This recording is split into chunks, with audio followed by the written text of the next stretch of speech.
Salut les gens, donc on va faire encore un résumé de phase de la campagne qu'on est en train de jouer là sur Darkstrider. C'est une phase assez particulière parce qu'à la base c'était juste un scénario filler, hein. C'était juste durant le trajet du coup d'hyperespace de l'étoile lointaine. Et finalement, les joueurs ont eu quelques petites complications qui ont rallongé un peu cette partie-là et qui en ont fait finalement une phase à part entière. Je reviendrai dessus, mais c'est, je pense, un bon exemple de moment où le maître du jeu a tout intérêt à ne pas être trop punitif avec ses joueurs et à finalement développer, plutôt oui, rebondir sur ce qui a été fait plutôt que de dire bah tant pis pour vous quoi. C'est voilà, ça nous a fait du coup une partie assez fun supplémentaire avec des nouvelles portes qui s'ouvrent plus que de refermer des portes en disant c'est loupé. C'est beaucoup plus intéressant. Enfin bon, on va le développer tout à l'heure. Pour résumer rapidement, les joueurs sont donc partis en hyperespace avec l'étoile lointaine et ils avaient deux directions possibles. La première était Broslam, qui est une petite planète agricole qui sert de comptoir de rapprovisionnement secondaire, voire même tertiaire à la flotte de Sarn. Enfin, à la flotte, pas à son complet, à certains vaisseaux. Voilà, c'est vraiment un tout petit comptoir de ravitaillement. Pour exemple, on va dire, ça peut être un peu comme dans Rebel Moon, où on a un vaisseau qui veut se ravitailler sur une planète agricole, voilà, pas très peuplée, et pas très folichonne, quoi. Après, on essaie d'éviter un peu le côté, justement, contrairement à Rebel Moon, où de se dire, oui, bien sûr, une grosse flotte de vaisseaux comme ça, qui a besoin absolument de la récolte d'une petite ferme, d'une petite ville, d'une petite planète, d'une petite ferme. Enfin non, là non. C'est pour ça que c'est vraiment un point de ravitaillement tiers, voire secondaire. Voilà, c'est si jamais la flotte n'a pas envie de perdre de temps à aller jusqu'à Calchebol, à ce moment-là, s'ils n'avaient pas besoin de forcément grand-chose, ils s'arrêtaient à Broslam. Donc c'est pas un point de ravitaillement vital, c'est juste un point de ravitaillement possible, voilà, rarement utilisé, mais qui peut être utilisé parfois. Donc du coup, on va dire que à vue de nez, l'équipage de l'étoile lointaine ne s'attend pas forcément à ce qu'il y ait une présence impériale forte, puisque normalement il est parti avec le gros de sa flotte sur Broslam, parce que de toute façon c'est pas un lieu où il va vraiment récupérer beaucoup de ressources et en plus qui est pas forcément facile d'accès. Du coup, une direction qui est assez safe. De l'autre côté, ils avaient donc Tauriz. Tauriz qui par contre est un port de construction navale et de réparation navale, hein. Donc là par contre, il y a de potentielles possibilités que la flotte de Sarn se soit arrimée là-bas, voire qu'ils y soient passés simplement, mais qu'il y ait encore peut-être une partie de la flotte, que ce soit un destroyer, voire plus, qui soit en stationnement sur place. Donc là, par contre, il y a potentiel danger, parce qu'on est sur quand même une planète plus grosse, d'ailleurs qui a sa ligne d'hyperespace tracée, hein, en comparaison de Broslam qui a des coordonnées assez peu connues que qu'on a pu obtenir via un PNJ qui connaissait le lieu, mais il n'y a pas de route directe vers Broslan. Ils sont obligés de s'arrêter au milieu de la voie hyperspatiale entre Calchebol et Toriz, et de là, grâce à des coordonnées fournies par un PNJ, atteindre Broslam. Donc il y a un arrêt et puis après on va là-bas, et en plus c'est une route qui est vraiment très peu connue, c'est-à-dire que si jamais il y avait que quelques PNJ qui l'avaient, voilà, c'est pas donné à tout le monde. Donc encore une fois, c'est pour ça que ça rend Broslam plutôt safe d'un point de vue stratégique si on doit y aller, comparé à Toriz qui elle est plus potentiellement plus à risque quant à la présence impériale. Du coup, le plan des joueurs était celui-ci, c'est-à-dire on amène l'étoile lointaine jusqu'à la croisée des chemins, c'est-à-dire entre à la zone où on est censé s'arrêter pour aller vers Broslan, et à partir de là, ils ont une navette civile, hein, la navette de Brofer, et pensaient partir justement avec cette navette, plus un contingent d'éclaireurs, mais sans uniforme, voilà, de manière civile. Du coup, la navette irait vers Toriz pour en éclaireur, voir s'il y a de la présence impériale, si oui, combien, comment, etc. Qu'en est-il du gouvernement local? Est-ce qu'ils sont est-ce qu'ils sont pro-impérial ou pas, etc. Donc vraiment une petite navette comme ça, non, on va dire non affiliée visuellement, neutre. En fait, voilà, qui va se présenter neutre, à aller en éclaireur, jeter un œil à Toriz, voir ce qu'il en est, voir si la planète est safe par rapport à l'étoile lointaine. Du coup, en même temps, le but était que l'étoile lointaine, par contre, aille sur Broslan, pareil, histoire de voir ce qu'il en est, de voir si jamais, par hasard, aurait de la présence impériale ou pas. Est-ce qu'ils auraient des informations sur la galaxie? Il ne faut pas oublier qu'ils sont toujours en mode exploration. Ils n'ont pas beaucoup de planètes encore accessibles. Donc, Broslan peut apporter peut-être des informations supplémentaires en vue de leur aventure. Sans compter la possibilité de ravitaillement, même si là pour l'instant ils viennent de partir, donc ils n'ont pas forcément un grand besoin de ravitaillement. Mais voilà, mais en soi, ça peut être intéressant d'y aller en attendant de toute façon qu'on ait le retour de l'expédition sur Toriz. Du coup, c'était ça l'idée, c'est on s'arrête au milieu, on sépare l'équipe, une petite escouade d'éclaireurs sur Toriz et le reste de l'étoile lointaine sur Broslan. Du coup, l'étoile lointaine s'arrête à la croisée des chemins, sort de l'hyperespace à ce niveau-là, et voilà-t-il pas que, comme par hasard, on a un croiseur de plaisance, hein, avec des touristes dedans, etc., donc pas du tout un vaisseau de guerre, mais qui lui est poursuivi par un croiseur d'attaque impérial. Et puis pas n'importe quel croiseur d'attaque impériale, le Bloodraven, donc le croiseur rouge qui avait été confié aux gardes rouges et qui était censé justement, ils avaient appris qu'il stationnerait dans le coin, hein, ils ne savaient pas où précisément, mais qu'il serait pas loin à la demande, si besoin, par rapport aux fameux gardes rouges qu'ils n'ont toujours pas attrapé sur Calchebol. Donc, quand je dis comme par hasard, c'est parce que j'ai utilisé une grosse ficelle, hein, on va pas se mentir. Ils sortent à un endroit dans l'hyperespace et pile poil quand il se passe cet événement-là, au bon endroit, au bon moment, etc. C'est une grosse ficelle qu'on peut utiliser en jeu de rôle, alors bien sûr avec parcimonie, parce que plus vous l'utilisez et moins votre univers va devenir crédible, mais on peut se permettre en jeu de rôle plus que par exemple sur un film, une série, etc. Parce que les joueurs ont un seuil de tolérance, on va dire, un peu plus élevé par rapport au support jeu de rôle, parce qu'il y a l'appel de l'aventure, je veux dire, ils comprennent bien que s'il n'y a pas cet événement-là, il n'y aura pas l'aventure qui va en découler. Donc on a droit d'utiliser ça, c'est pas le mieux, ça je l'admets, et encore une fois, du moment qu'on l'utilise par parcimonie, ça passe. Donc voilà, pour les maîtres du jeu, des fois qui se disent oh là là mais c'est trop gros, etc. Ça dépend de la fréquence à laquelle vous l'utilisez, et encore une fois, en début d'aventure, les joueurs, oui, ils ont soif d'aventure, donc ils vont pas. C'est rare qu'on ait un refus de l'aventure, donc en gros, à ce niveau-là, ça passe.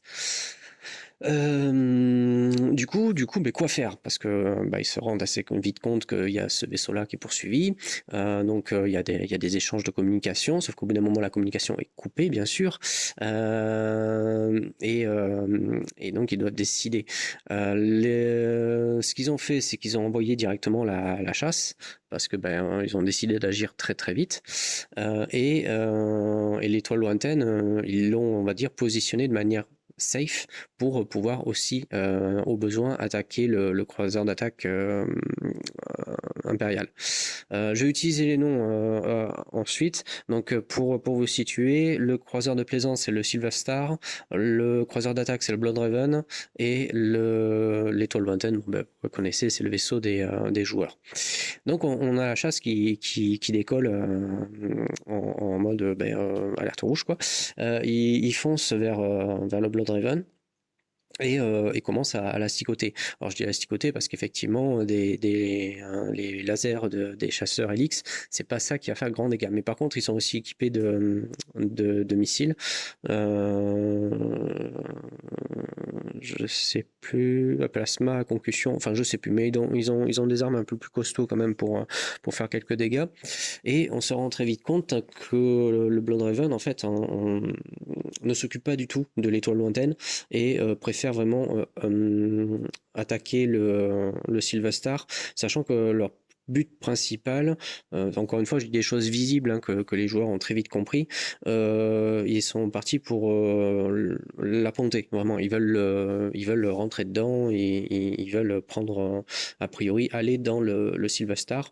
Pour quoi on ne sait pas, mais en tout ça c'est des informations en fait qui vont intéresser le joueur, se dire mais attends, qu'est-ce qu'ils cherchent, pourquoi, quel est le but de l'Empire, c'est ça, c'est attiser leur curiosité, leur dire mais attends, qu'est-ce qu'ils ont après ce vaisseau.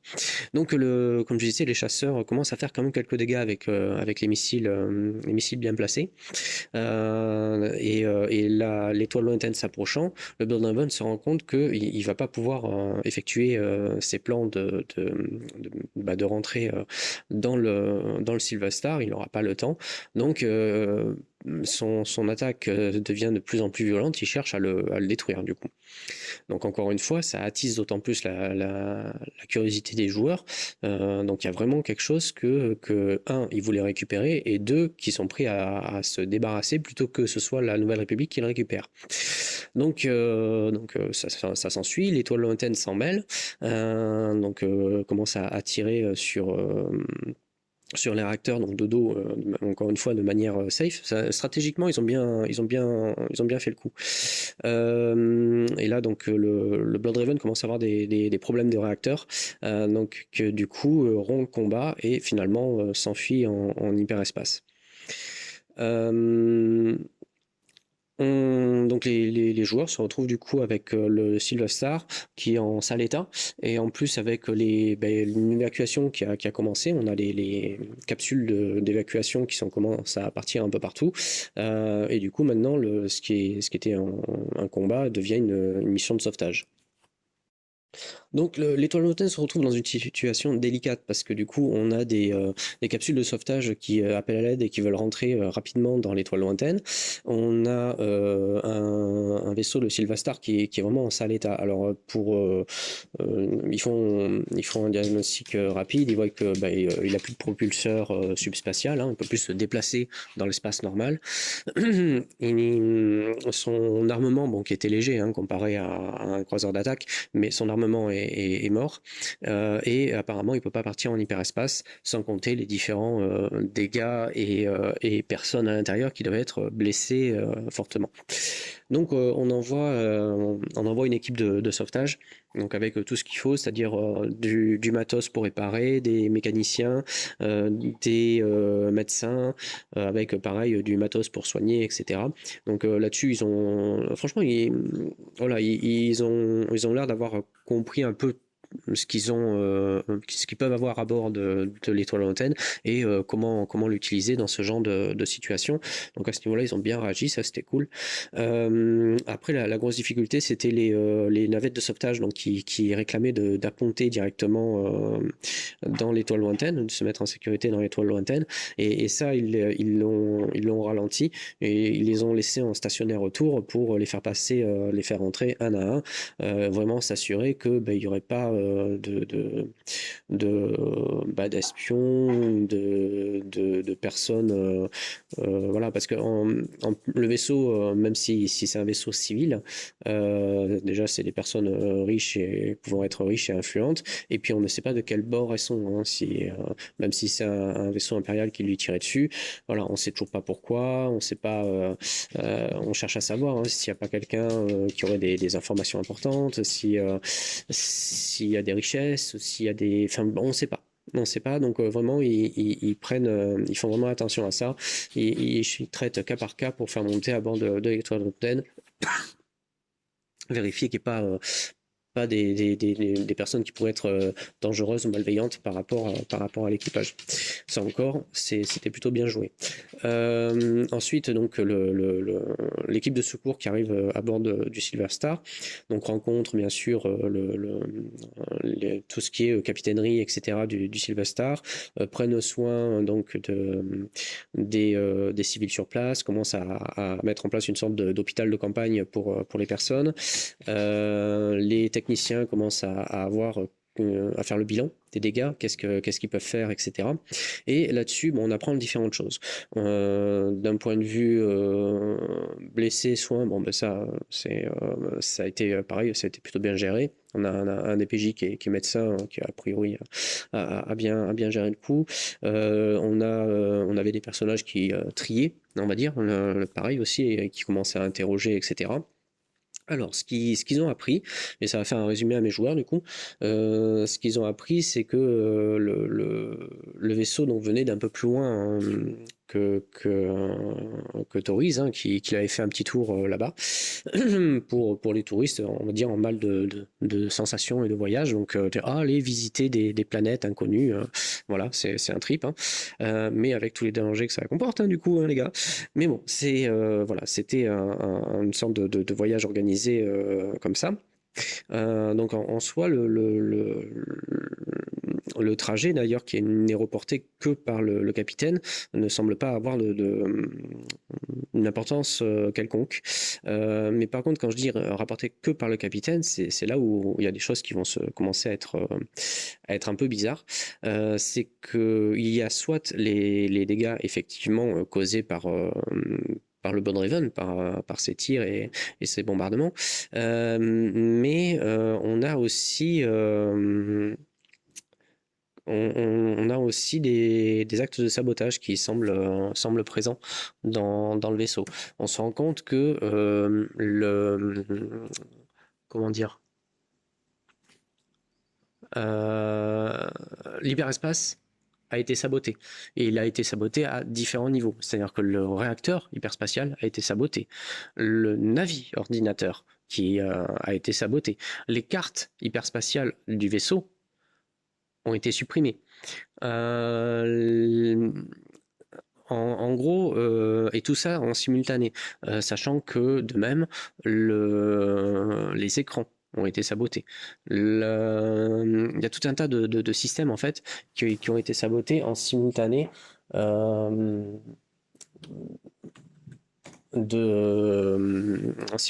de l'attaque.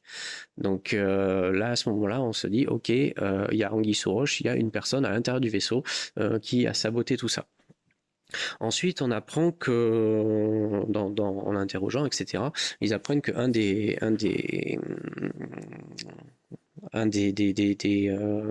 voyageurs s'est fait attaquer. On a essayé de l'assassiner. Donc ils essaient de chercher qui, quoi, pourquoi, etc. Ils arrivent à cibler, à situer un des assaillants. Et là, bon, en essayant de l'attraper, ils l'ont tué. Donc du coup, ils n'ont pas pu l'interroger. Donc ils se rendent compte qu'effectivement, il se passe des choses à l'intérieur de ce vaisseau. Donc en continuant d'enquêter, ils se rendent compte aussi que la personne qu'ils ont tuée, en fait, apparemment, ne travaillait pas seule. Donc du coup, ils poursuivent l'enquête, essaient de trouver qui, quoi, comment, pourquoi, etc. Le sauvetage continue. Bon, on se rend compte que qu'il y a vraiment quelqu'un à l'intérieur il y a des saboteurs, il y a des assassins, il y a des saboteurs, assassins, espion, enfin voilà, c'est saboteur slash assassin espion à bord du Sevastar. Du coup, ils essayent vraiment de faire le tri, donc ils essaient de chaque personne, on va dire, vérifiée, ils l'envoient sur l'étoile lointaine. Au bout d'un moment, ils disent bon, il y en a marre, on va tout mettre, ceux dont on sait que c'est sûr, on les met dans le vaisseau et on va à l'étoile lointaine et on fait le tri comme ça et on va essayer de séparer comme ça le bon grain du mauvais. Ce qui est plutôt une bonne idée. Donc ça, ils le font très bien. Vraiment, ils filtrent et refiltrent. Vraiment, ils font vraiment attention à ce que n'y ait pas un nouveau danger potentiel qui arrive à bord de l'étoile lointaine. Au bout d'un moment, du coup, ils dégagent tout le monde. Hein. Ils disent bon, ben il y aura plus qu'à chercher le espion, saboteur slash assassin. Qui peuvent, on ne sait pas encore, une, deux, trois personnes, enfin on sait que l'autre n'était pas seul, qui peut ou peuvent être présents à bord du Silverstar. Donc du coup, quand on dégage tout le monde, etc., on laisse les 3 meilleurs soldats, plus un droïde, plus Lockhart a laissé ses 3 petits compères sur place pour continuer à fouiller le vaisseau, à prendre des richesses, prendre des informations, enfin voilà, tout ce qui pourrait être intéressant à faire fructifier ensuite par la suite. Et sur tout le monde se barre. On laisse juste cette équipe-là. En leur disant, donc les 3 petits comparses qui fouillent le vaisseau, et les 3 meilleurs soldats qui surveillent comment dire, le hangar d'embarquement, enfin oui c'est ça, le hangar d'embarquement du vaisseau, avec un droïde astromécanique, hein, genre R2D2, qui reste avec eux pour le cas où s'ils ont besoin de choses techniques ou quoi. Et donc on s'en va avec tous les civils dont on est sûr qu'il n'y aura pas de problème, et on reviendra avec plein de monde pour fouiller le vaisseau de bord à bord et trouver la personne. Donc ils s'en vont. Ils vont à bord de l'étoile lointaine, ils commencent à faire descendre tout le monde et tout ça, à faire pareil, à préparer, à se dire bon vas-y on va monter, qu'est-ce qu'on va prendre comme équipe, etc. Et pendant qu'ils font ça, et bien en fait le Silverstar repart en hyperespace. Eh bien oui, parce qu'ils avaient tellement bien filtré et refiltré les personnes qui allaient à bord de l'étoile lointaine qu'effectivement les coupables ils n'ont pas pu, passer, que ce soit par parmi les blessés, parmi etc. Il y en a qui ont essayé, qui sont fait, c'est comme ça que l'autre s'est fait attraper, s'est fait tuer. Voilà, c'est pas possible, c'était pas possible. Ils avaient suffisamment filtré le truc pour que il y ait impossibilité à la personne sur place, enfin à la personne, comment dire. Je vais reprendre, hein, saboteur slash assassin slash espion puisse passer entre les mailles des filets, c'était pas possible. Et du coup, en laissant les soldats, en leur disant de rester vraiment surveiller la partie hangar, ça a laissé à champ libre au suspect hein, d'arranger ce qu'il avait saboté et de repartir en hyperespace finalement. Et lui, tout ce qu'il a vu, c'est que ok, ils sont tous partis. Bon, je vais remettre les trucs en place et je vais repartir moi aussi. Et voilà. Donc c'est là où a été l'erreur des joueurs, c'était effectivement de laisser le champ libre à cette personne-là sur le vaisseau, finalement. Ils pouvaient faire ce qu'ils voulaient là, à ce niveau-là. Comme je disais, l'équipe, ils leur ont donné pour ordre de rester au hangar. C'est ce qu'ils ont fait, ils ont surveillé le hangar, même si il n'y avait rien à surveiller, il n'y avait plus de vaisseau, il n'y avait plus moyen de quitter le Silverstar. Mais bon, eux, c'est des soldats, on leur dit de faire ça, ils font ça. Et puis les 3 autres qui, eux, fouillaient tout ce qui pouvait être de richesse et tout ça, c'est encore une fois, c'est un croiseur vous voyez, comme comme les croiseurs de plaisance pour nous, hein, c'est des immeubles de plusieurs étages déjà, et on peut traverser 5-6 personnes, ça se croise pas, hein, pas forcément, c'est immense. Donc du coup, il avait les mains libres pour remettre en route l'hyperespace et aller là où bon lui semble. Donc erreur à ce niveau-là par rapport aux joueurs. Et là, j'avais deux options. Soit je bête et méchant, je leur dis du coup vous avez perdu vos 3 meilleurs soldats, vous avez perdu un droïde et on a 3 PNJ importants de moins. Et puis basta. Et donc partir continuer la campagne alors qu'on est juste au début avec un léger handicap dès le début. Ou alors essayer de rattraper le coup en se disant que oui, bon, quand même, c'est les 3 meilleurs soldats qu'on a à bord. Ils ont R2D2 pour tout ce qui est partie technique au besoin. Et on a 3 PNJ importants qui ont, on va dire, une certaine capacité à foutre le bordel au besoin. Donc je me suis dit, plutôt que d'être comme ça punitif, ça pourrait être sympa de voir en fait qu'est-ce qu'il advient de ces personnages-là, comment ils réagissent. Parce que, encore une fois, si je veux un univers de jeu qui ne soit pas totalement centralisé sur les PJ,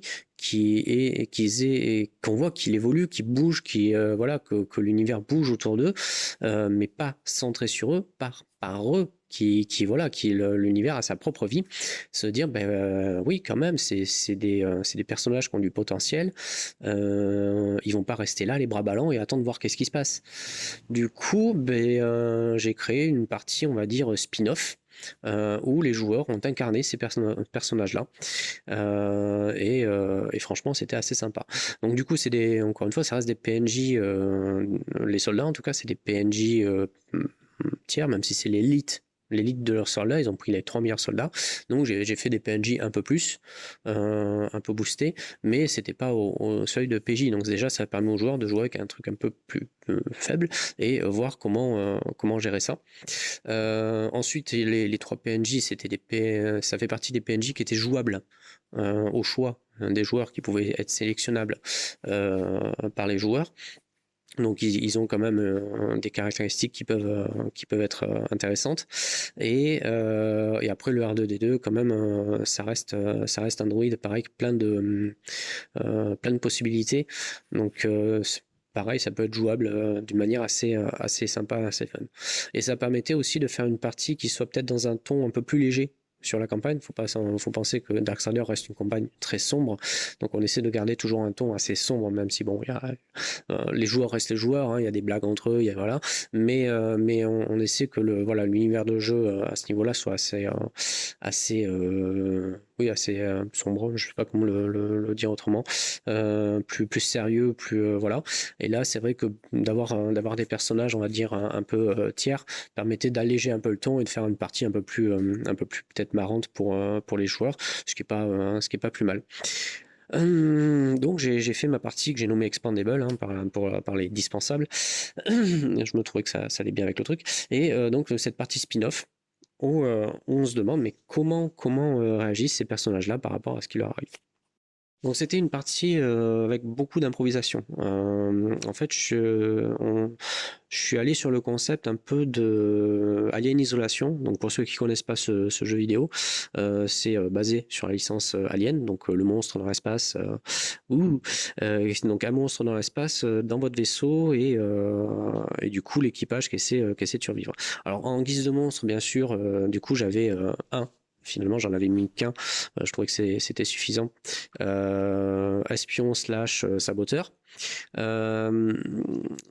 sachant que j'en ai mis qu'un, mais par contre je l'ai pas mal boosté, dans le sens où c'est pas forcément un combattant, mais par contre, encore une fois, saboteur / espion / assassin, ça veut dire que quand même il a un large éventail de compétences qu'il peut utiliser, et on a un personnage quand même assez malin, assez roublard,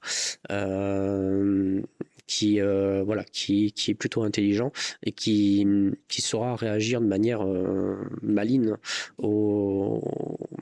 à ce qui arrive dans le vaisseau, à ce que feront les joueurs. Donc du coup, il n'y a pas de, quand je disais, il n'y a pas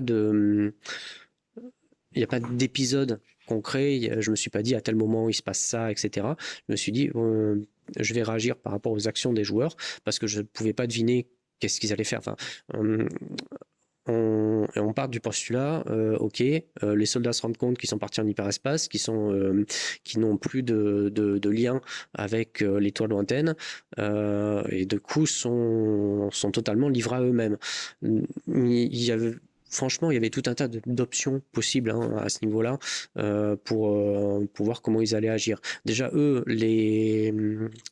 même s'ils n'étaient pas au courant qu'il y avait quelqu'un, enfin, c'était soupçonné qu'il y ait une personne dans le vaisseau, mais du coup, ils ont dû réagir, se dire bon, ok, là, il y a vraiment quelqu'un, c'est sûr. Qu'est-ce qui se passe, comment, pourquoi et comment faire. C'est-à-dire que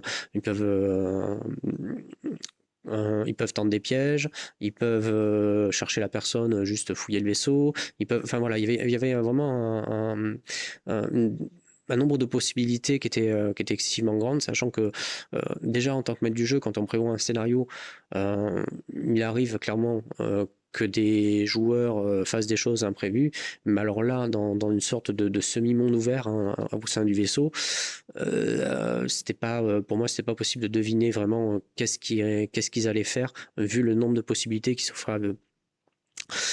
Du coup, c'est pour ça que je suis passé en mode Alien Isolation en me disant va falloir que j'essaie de prendre le point de vue de ce personnage-là et d'imaginer comment il réagit. Du coup, je suis parti du principe qu'en début de scénario, le personnage ne savait pas que les joueurs étaient là. Lui, il a vu partir tout le monde, le gros vaisseau qui a embarqué tout le monde et qui est parti vers l'étoile lointaine. Donc pour lui, il était seul sur le vaisseau, il était seul à bord.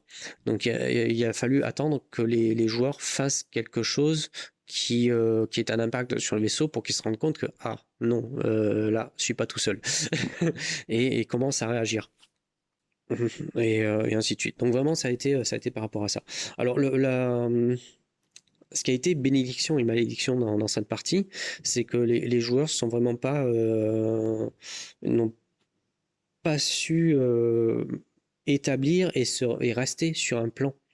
Ils sont toujours passés d'une idée à l'autre, on fait un truc puis un autre et partir à droite à gauche dans le vaisseau. Alors ça a été une malédiction parce que du coup niveau efficacité c'est pas le plus top.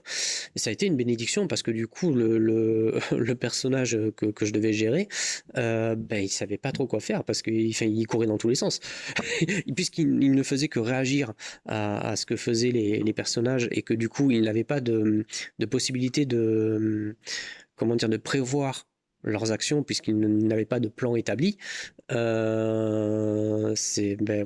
un peu comme sur un jeu de combat où vous avez quelqu'un qui connaît le jeu par cœur, qui connaît toutes les attaques, etc. face à quelqu'un qui découvre, qui appuie sur tous les boutons un peu au hasard. C'est ça, c'est que du coup il est imprévisible. Il est imprévisible et ça rajoute une difficulté qui peut parfois porter chance aux jeunes joueurs. Et là, c'est la même chose. En fait, il s'est retrouvé face à une équipe qui était plutôt imprévisible, donc il n'a pas pu essayer de prévoir de contre-mesures entre guillemets. Donc voilà, donc ils se sont croisés rarement, mais quand il y a eu des croisements, ça a été j'ai essayé de gérer ça plutôt sympa encore une fois, avec un personnage qui réfléchit, qui n'est pas en mode agression directe, qui essaie de comprendre ce qui se passe, à qui il a affaire, etc. Et c'était vraiment sympa, c'était vraiment intéressant comme partie, comme ça en monde ouvert avec un seul antagoniste, mais qui on va dire qu'il y a de la jugeote et qui est pas en mode bille en tête et oh c'est l'ennemi, je le vois, je tire. Non, ça a été assez sympa comme ça. C'était vraiment vraiment cool. Du coup, encore une fois, c'est là où je redis finalement. Des fois, c'est pas forcément le mieux d'être, même s'il faut qu'il y ait du danger, hein, faut qu'il y ait de l'enjeu. Donc, faut pas faire ça à chaque fois. Mais là, sur ce coup-là, d'avoir essayé de rebondir et d'improviser quelque chose, ça a été vraiment sympa. Donc, faut pas avoir peur d'improviser des fois. Donc du coup, ils s'en sont sortis, hein, donc ils ont réussi à remettre les communications et à se débarrasser du coup du saboteur slash espion slash assassin. Le hic, c'est que justement, ils s'en sont débarrassés. Alors grossièrement, ils ont réussi à le coincer dans le cockpit, le cockpit. c'est un croiseur, hein, donc la salle, la grande salle de pilotage, etc. Et a balancé une grenade, donc ça a fait son effet, mais du coup il est décédé. Il est décédé. Donc encore une fois, le gros hic par rapport à cet intermède qu'il aurait dû avoir, c'est qu'ils auraient dû gagner des informations qu'ils n'ont finalement pas réussi à avoir via ces personnes-là, puisqu'ils n'ont pas fait de prisonniers. Par contre, ça leur a ouvert des nouvelles portes parce que déjà, ils ont récupéré pas mal de richesses qui pourront servir. Bah, après, en fonction, parce que bah, c'est surtout les bestioles, c'est l'Ocar hein, qui a pris des richesses, donc à voir après ce qu'ils partagent ou pas. Mais ce qu'ils ont pris aussi, et c'est les mêmes, c'est des informations dans le sens où ils ont trouvé quand même des documents. J'ai essayé, comme, encore une fois, de ne pas être trop punitif dans le fait qu'ils n'ont pas pu interroger personne, mais ils ont pris des informations via des documents et des cylindres codés qu'ils ont récupérés. Alors du coup, c'est des cylindres codés, donc ils vont pas avoir toutes les informations tout de suite. Il va falloir à chaque fois décoder des cylindres, etc. Ça va prendre du temps. Donc c'est un bien finalement parce que moi, ça va me permettre de leur diffuser des informations à un bon rythme, quoi. Parce que là, ils en ont trouvé quand même un petit lot de cylindres codés.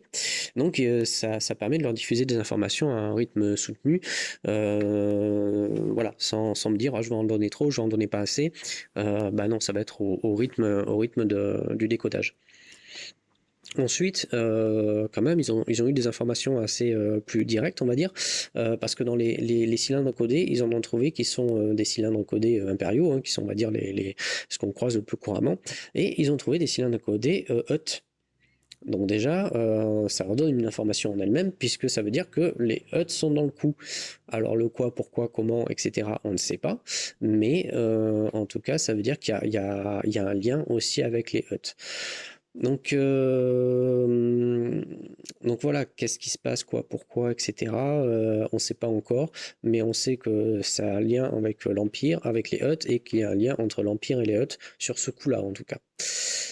Du coup, ben, reste à voir ce qu'ils décodent, et ça, je leur diffuserai à eux directement par mail, enfin, à l'Ocar, puisque c'est ces petits compagnons qui ont trouvé ça. Il y a juste un cylindre, je crois, HUT, qui a été récupéré par un des soldats. Du coup, je considère que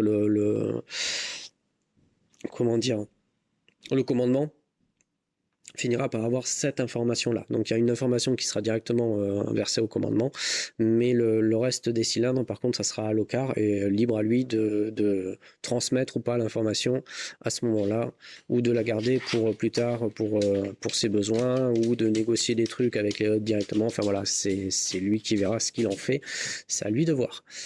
Alors du coup, une chose que j'ai pas abordé, c'est comment ils en sont sortis, comment ils se sont débrouillés finalement, vu que je disais qu'ils n'ont pas ils ont pas appliqué un plan précis. À un certain moment, ils ont décidé de sortir de l'hyperespace. Alors je sais plus trop qui appuie sur le bouton à ce moment-là, mais oui, ils sont sortis de l'hyperespace, et comme j'avais déjà signalé que l'hyperespace, ça pouvait être dangereux hein, de rentrer, d'en sortir, de prendre une direction non calculée, etc. Voilà, l'espace en lui-même hein, déjà recèle plein de dangers, et l'hyperespace en recèle d'autres. Et du coup, je voulais pas que ce soit anodin. Je voulais pas que cette situation soit anodine. Alors non plus, je voulais pas non plus interdire la chose, parce que que ce soit dans les films, romans, etc. C'est des choses qui arrivent. Hein. Des fois, on n'a pas le choix, on est obligé de prendre une direction inconnue dans l'hyperespace pour se sauver, hein, tout simplement. En général, c'est une question de vie ou de mort. Donc l'option n'est pas interdite, mais je veux pas que ça reste anodin. Je veux que quand ça arrive, si jamais ça arrive, il y ait des conséquences. Donc il a fallu que je trouve quelque chose pour marquer le coup, quoi. Et c'est là où je reviens sur cette histoire de SCP, là, le dernier enregistrement que je vous ai fait par rapport au jeu Control. Si vous avez eu la patience d'aller suivre les liens et de regarder ce que c'était les SCP ou quoi, je trouvais la manière de les construire en fait assez intéressante, parce que ça va à l'essentiel. Finalement, ça se pose des questions basiques, c'est qu'est-ce que c'est, à quoi ça ressemble, enfin comment c'est constitué. Comment, quel danger cela apporte, comment comment c'est contrôlable, on va dire, comment ça peut être, oui, sécurisé, disons, et voir comment ça peut être détruit. Voilà, donc c'est juste quoi, 3, 4, 5 questions en tout à se poser. Et puis le reste finalement est secondaire, hein, pour ce qui est des caractéristiques, etc. Voilà. Donc du coup, j'ai improvisé des sortes de petites pieuvres quand ils sont sortis. Je me suis dit, il faudrait quelque chose qui n'ait pas l'air non plus trop menaçant ou quoi, hein, pour pas, on va dire, les joueurs sont déjà en état de stress, entre guillemets. Enfin, les personnages sont déjà en état de stress par rapport à leur situation présente. Donc je voulais pas quelque chose qui les annihile carrément.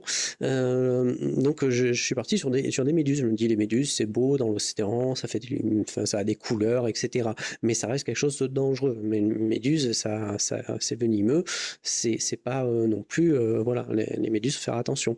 Donc je suis parti sur des méduses et sur le principe du coup, il faut qu'elles représentent un danger. Donc il fallait qu'elles soient attirées par le vaisseau. Donc voilà, elles sont attirées par le vaisseau. Il y a quelque chose qui les intéresse par rapport au vaisseau. Fallait pas que ce soit quelque chose de vital, hein. Le but, encore une fois, n'était pas ce ne soit pas punitif, que ce soit une problématique supplémentaire, mais qui ne soit pas non plus mortelle. Donc là, je me suis dit, juste quelque chose par rapport au vaisseau. Je suis parti sur tout ce qui est parois vitrées, en fait. Donc la paroi du poste de commandement, tout ce qui peut être hublot, tout ce qui peut être, voilà, tout ce qui était vitré, verrerie, voilà.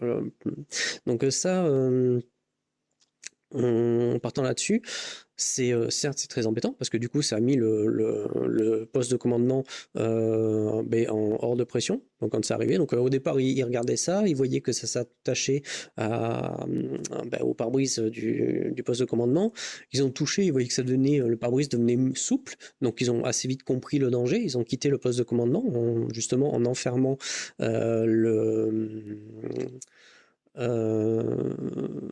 l'antagoniste, hein, du coup. Ils ont enfermé l'antagoniste dans le poste de commandement en lui laissant en plus une grenade, donc histoire d'être vraiment sûr que que le problème ne se repose plus. Et puis voilà. Mais en fait, du coup, en cloisonnant le vaisseau, les parties vitrées à l'intérieur du vaisseau, quand on se cloisonne à l'intérieur, finalement, on est safe, on n'est plus en danger. Donc comme ça représente un danger, effectivement, mais pas mortel, et qui peut être gérable. Ensuite, comme il devait de toute façon aller à l'extérieur pour réparer une antenne, pour rétablir les communications, c'était finalement le plan final qu'ils avaient décidé de prendre, rétablir les communications, appeler l'étoile lointaine et leur dire où ils étaient pour qu'ils viennent les chercher. Du coup, c'est pareil, les scaphandres, il y a une vitre, hein, donc les fameuses méduses sont venues les voir. Donc il fallait quelque chose quand même qui puisse les ralentir, sans forcément les annihiler, mais les ralentir pour laisser aux joueurs le temps de s'en occuper. Donc en plus du fait qu'elles sont attirées par le verre, il fallait un moyen de les contrôler. Encore une fois, c'est une des questions qui se pose avec les SCP. Comment on peut contrôler, comment dire, avoir une certaine forme de quarantaine par rapport à un problème. Donc, en fait, quand ils les tuent, quand ils tirent dessus, elles explosent et du coup, elles envoient tout ce qui est leur sang, leur fluide, etc. Ça fait comme une sorte de gaz autour d'elles. Et en fait, tout simplement, les autres méduses, hein, pas stupides, se rendent compte par ça que l'une des leurs est morte et du coup danger, il y a quelque chose qui a tué une autre méduse. Donc ce qui fait qu'elles ont tendance à s'écarter quand une des méduses est touchée, vu que c'est les blasters, hein, ils peuvent pas tirer à tir larigot, ils n'avaient pas de mitraillette. Du coup les méduses s'écartaient, donc ça leur a fait gagner du temps. C'était pas simplement gagner du temps parce qu'elles s'écartent de la zone où la méduse a explosé, mais après ils reviennent par la suite. Donc c'est vraiment ça met une certaine pression, une pression qui peut être gérable, mais plus ça va et plus ça devient compliqué parce que c'est un banc de méduses quand même, il n'y en a pas deux, trois, il y en a plein. Et donc ils ont quand même réussi à réparer l'antenne et à se remettre à l'abri à l'intérieur du vaisseau. La question s'est reposée ensuite quand finalement l'étoile lointaine est arrivée. À savoir que comme le temps qu'elle arrive, hein, parce que ça reste de l'hyperespace, il y a un petit délai, les méduses avaient mangé tout ce qu'il y avait de vitrerie sur le Silver Star, et ça menait vers l'étoile lointaine. Donc ils ont fait décoller la chasse. La chasse, c'est pareil, a commencé à tirer sur les méduses, donc à en détruire quelques-unes, mais le problème, c'est toujours pareil, les lasers des X-Wing, ça fait pas mitrailleur, hein, c'est ping, ping, ping. Donc, pareil, il faut que ça prenne du temps. Et or, les méduses arrivent. Alors, heureusement, coup de bol, j'avais un personnage qui devait faire rentrer, j'avais un joueur qui devait faire rentrer un nouveau personnage qui avait un vaisseau. Alors, c'est un peu particulier. Il n'est pas archaïque, mais il vient d'une galaxie où la technologie peut être plus ou moins avancée sur certains pôles. Et au niveau des armements, c'était des mitrailleuses munitions solides. Donc là, par contre, du coup, ça a franchement aidé, on va dire, quand les méduses ont senti que plein de méduses tout d'un coup se faisaient déboîter. Là, on va dire le banc de méduses s'est complètement éloigné. C'est-à-dire que quand une méduse est tuée, bon, on s'écarte un peu, mais on continue. Mais quand elles disparaissent par grappe de 10, là, il y a un réel danger de mort, tout le monde se barre. Donc voilà, c'est comme ça que les fameux personnages expandables s'en sont sortis, hein, et comme ça l'étoile lointaine a pu les récupérer, ainsi que les informations qu'ils avaient collectées et les richesses, encore une fois, si elles sont partagées. Je rectifie une chose, l'étoile lointaine n'est pas sans richesse par rapport à cette aventure-là non plus, parce qu'elle a plus ou moins ponctionné les survivants sur place. Voilà, dire bon, ok, on vous nourrit, on vous soigne, etc., mais vous allez participer à l'effort de guerre. Donc déjà à ce niveau-là, ils ont été plus ou moins ponctionnés. Plus, on va dire la partie un peu ancien pirate et autres comparses de l'équipage qui les ont aussi plus ou moins arnaqués sur différents points. Voilà, l'étoile lointaine ne s'en tire pas sans richesse. Ce n'est pas Lockhart qui a tout embarqué. Lockhart, on a embarqué une bonne partie parce qu'effectivement, il n'y avait que ces petites bestioles qui cherchaient sur le Silver Star, donc il y a énormément de richesses qu'il a pu s'embarquer pour lui-même. Mais l'étoile lointaine en a aussi une certaine part aussi. Et c'est pas voilà. Tola, je pense qu'avoir fait le tour. Je suis content d'être revenu sur le SCP un petit peu pour essayer de montrer un peu rapidement par un exemple comment réutiliser ce principe-là de création d'entités. Peut-être que j'y reviendrai plus tard en plus étoffé, mais bon, c'est vraiment pas l'objectif premier. J'ai d'autres audios à faire, vraiment, qui commencent à urger un peu parce que quand je vois la manière dont a été joué la dernière partie, à mon avis, il y a encore des manques d'informations et des rappels, je pense, pour mes anciens joueurs à faire. Donc voilà, du coup, c'est vrai que c'est pas forcément le résumé le plus clair que j'aurais fait. Je suis désolé, je l'ai un peu fait dans l'urgence, sachant qu'en plus c'était justement un scénario avec beaucoup d'improvisation. J'ai pas écrit de plan pour le concevoir, donc je suis désolé si c'est pas très très clair, mais encore une fois, il y a beaucoup à faire et j'ai pas beaucoup de temps. Voilà, donc j'ai essayé de faire au mieux. Et puis voilà, sur ce, ciao ciao, à plus.